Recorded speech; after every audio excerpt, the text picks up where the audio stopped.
Hello student, welcome to let's know chemistry channel. आज मैं आपको बताऊंगी अबाउट बर्नर थ्योरी के बारे में। जैसा आपको पता है कोऑर्डिनेशन कंपाउंड चैप्टर चल रहा है, जिसमें मैंने आपको बताया कि आईयूपीएसी नेम के रूल बताए हैं, आईयूपीएसी क्या होते हैं ये बताए हैं। अब मैं आगे की जो थ्योरी है आपकी बर्नर थ्योरी, जो बहुत ज्यादा इम्पोर्टेंट है आपकी, ये लॉन्ग क्वेश्चन में आती है complete burner theory.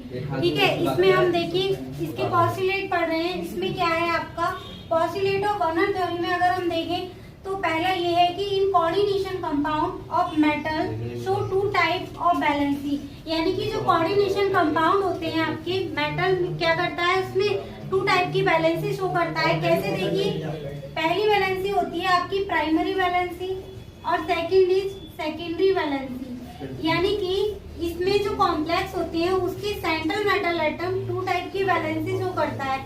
One is primary and other is secondary valency. अब ये प्राइमरी बैलेंसी क्या होती है, देखिए प्राइमरी बैलेंसी को हम कैसे आइडेंटिफाई करेंगे कि ये प्राइमरी बैलेंसी है।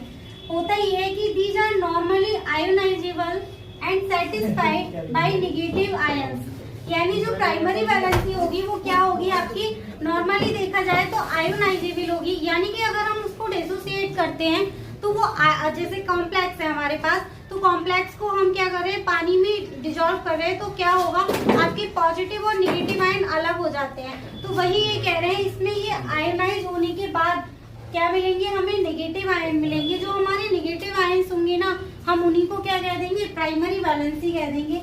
Primary valency is the oxidation number. देखिए ये वाला पॉइंट क्या है आपका, कि जो प्राइमरी वैलेंसी है वो क्या है आपका, ऑक्सीडेशन नंबर है। किसका, सेंट्रल मेटल एटम का, यानी कि ऐसा पार्ट कॉम्प्लेक्स का जो क्या डिसाइड कर रहा है आपका, उसका oxidation number central metal atom का, वही क्या हो जाएगा आपका प्राइमरी वैलेंसी हो जाएगी। देखिए कैसे। अब अगर सेकंड पॉइंट के लिए हम बात करें, सेकेंडरी वैलेंसी में क्या हो रहा है, these are non ionizable. It means कि जब कभी भी हम कॉम्प्लेक्स को डिसॉल्व करते हैं तो आपका जो कॉम्प्लेक्स डिसॉल्व होता है उसमें सेकेंडरी वैलेंसी आयोनाइजेबल नहीं होती है। आगे देखिए, these are satisfied by neutral molecule, यानी कि सेकेंडरी वैलेंसी कैसी होती है आपकी, उसमें न्यूट्रल मॉलिक्यूल होता है या फिर निगेटिव आयन से सेटिस्फाई होती है secondary valency. Secondary valence is equal to coordination number of central metal, यानी कि जो आपकी सेकेंडरी वैलेंसी है वो किसके इक्विवेलेंट है, सेंट्रल मेटल एटम के नंबर के। अब कैसे फाइंड आउट करते हैं, देखिए जो हमारा कोऑर्डिनेशन नंबर होता है, क्या होता है आपका, जो कोऑर्डिनेशन नंबर होता है इक्वल होता है किसके, नंबर ऑफ लिगैंड के इनटू डेंसिटी के, यानी कि आपके जो नंबर ऑफ लिगैंड होंगे और डेंसिटी होगी वो क्या बताएगी आपको सेकेंडरी वैलेंसी के बारे में। कैसे, मान लीजिए किसी कॉम्प्लेक्स में क्या है आपकी 6 लिगैंड है, हर लिगैंड अगर मोनोडेंटेट है तो वो 1 लोन पेयर ऑफ डोनेट करेगा। तो इससे क्या होगा आपका, जैसे मान लीजिए आपके पास है अमोनिया, अमोनिया 2 लिगैंड है आपका, 6 है टोटल, तो 6 में क्या होगा आपके एक ammonia 2 lone pair of electron donate करेगा, इनटू कितना हो जाएगा आपका, उसका 12 क्या हो जाएगा, कोऑर्डिनेशन नंबर हो जाएगा। अभी मैं एग्जांपल के थ्रू आपको बताऊंगी। थर्ड पॉस्टुलेट में क्या है आपका, जो प्राइमरी वैलेंसी है उसको हम शो ऑफ करते हैं किससे, आपकी ये डॉटेड लाइन है, इससे प्राइमरी वैलेंसी को शो किया जाता है, यानी डॉटेड से। आपकी सेकेंडरी वैलेंसी क्या होती है, सेकेंडरी वैलेंसी को हम शो करते हैं किससे, कंटिन्यूअस लाइन से। जब कभी भी हम सेकेंडरी वैलेंसी बना रहे होंगे तो आपको क्या करनी है, कंटिन्यूअस लाइन दिखानी है। आपका फोर्थ पॉस्टुलेट बर्नर थ्योरी का ये कहता है कि primary valency represented by counter ion, यानी कि जो आपकी प्राइमरी वैलेंसी है वो कौन शो करता है, काउंटर आयन। अब बात आती है कि काउंटर आयन क्या होते हैं।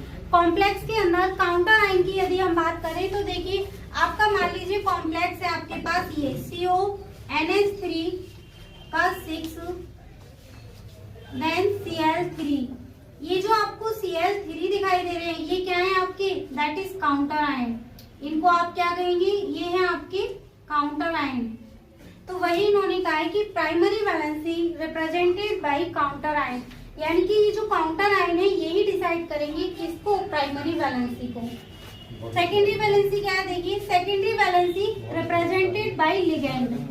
इट मीन्स जो सेकेंडरी वैलेंसी होगी वो किससे शो अप होगी, आपकी लिगैंड के द्वारा होगी। अब लिगैंड क्या है, देखिए आपके पास ये कॉम्प्लेक्स है, इसमें ये जो NH3 6 है, ये क्या है आपके, दैट इज लिगैंड। आप लिगैंड ही डिसाइड करेंगे कि इसकी सेकेंडरी वैलेंसी क्या होगी। कि देखिए आप इसमें क्या, कैसे हम बता रहे हैं कि आपकी डॉटेड लाइन कौन शो कर रहा है, आपकी कंटिन्यूअस लाइन कौन शो कर रहा है। तो देखिए जब कभी भी मैं इसका स्ट्रक्चर बनाऊंगी तो देखो यहाँ पे क्या हो रहा है, CONH3, ये आपकी क्या है, CONH3 का 6 है। जो आपकी कंटिन्यूअस लाइन है वो कौन सी है, आपकी सेकेंडरी वैलेंसी है। जो आपकी डॉटेड लाइन से शो हो रही है वो क्या है, आपकी प्राइमरी वैलेंसी है। अब इनका सेकेंडरी वैलेंसी और प्राइमरी वैलेंसी का क्या रोल है, ये देखिए। आपकी जो सेकेंडरी वैलेंसी है वही डिसाइड करेंगी कि जो आपका इसका स्ट्रक्चर है, यानी कि ये जो आपका पूरा कॉम्प्लेक्स है CONH3 6Cl3, ये आपका टेट्राहेड्रल होगा, ऑक्टाहेड्रल होगा या फिर क्या होगा। तो इसकी जो डायरेक्शन है या फिर इसकी ज्योमेट्री है वो कौन डिसाइड करेगी, आपकी secondary valency. Primary valency participate जरूर कर रही है इसकी स्ट्रक्चर की, जो आपका स्ट्रक्चर बनाने में, लेकिन प्राइमरी वैलेंसी का कोई भी रोल नहीं है ये डिसाइड करने में कि इसका स्ट्रक्चर क्या होगा। जैसे मान लीजिए CONH3 6Cl3, इसमें इसका स्ट्रक्चर क्या है, इसका स्ट्रक्चर है आपका ऑक्टाहेड्रल, यानी कि इसकी ज्योमेट्री को हम क्या कहेंगे, ऑक्टाहेड्रल कहेंगे। अभी ऑक्टाहेड्रल ज्योमेट्री बनाने के लिए कौन पार्टिसिपेट कर रहा है, आपकी सेकेंडरी वैलेंसी। लेकिन प्राइमरी वैलेंसी को भी आप क्या करोगे, शो करोगे। ये क्या है, आपकी कंप्लीट बर्नर थ्योरी है। इसके बाद मैं आपको बताऊंगी क्रिस्टल फीड